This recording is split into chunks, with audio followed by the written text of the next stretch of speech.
తల్లి తల్లి అన్న తర్వాత ఈరోజు మొగడంటది ఒక సిగ్గు శరం ఆమెకేమైనా ఉందా? నువ్వు ఒక మనిషి పుట్టినుంటే ఒక అమ్మాయి పుట్టిన దాని ఉంటే ఒక ఆడదాని అయి ఉంటుంటే ఒక గాడిదివి నువ్వు. ఈరోజు సిగ్గు లేకుండా నువ్వు ప్రతి ఒక్క ఆడదాని ఇజ్జత్ తీసేస్తావు చూడు. నువ్వు ఈ బతుకుడు కన్నా సచ్చింది నిమ్మలం. నీ బతుకుల మన్నువాడ ఒక కొజ్జోని బతుకు కాదు నీది. కన్న తల్లిదండ్రిని నువ్వు నిమ్మలంగా ఉంచలేవు.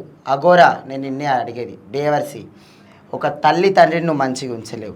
ఓ ట్రాన్స్ కమ్యూనిటీ ఇజ్జత్ తీసావు, ఒక ఆడదాని ఇజ్జత్ తీసావు, ఒక జోగిని వ్యవస్థ ఇజ్జత్ తీసావు, ఒక శివశక్తుల ఇజ్జత్ తీసావు, అఘోరీల ఇజ్జత్ తీసావు, నాగ సాధుల ఇజ్జత్ చేసావు.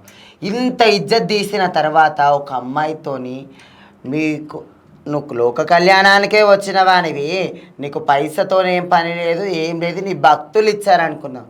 నీ బాడీకి సెక్స్ కావాల్సి వచ్చిందని ఇప్పుడు ఆడపిల్లని పెళ్లి చేసుకున్నావారా? వేస్ట్ నా కొడక.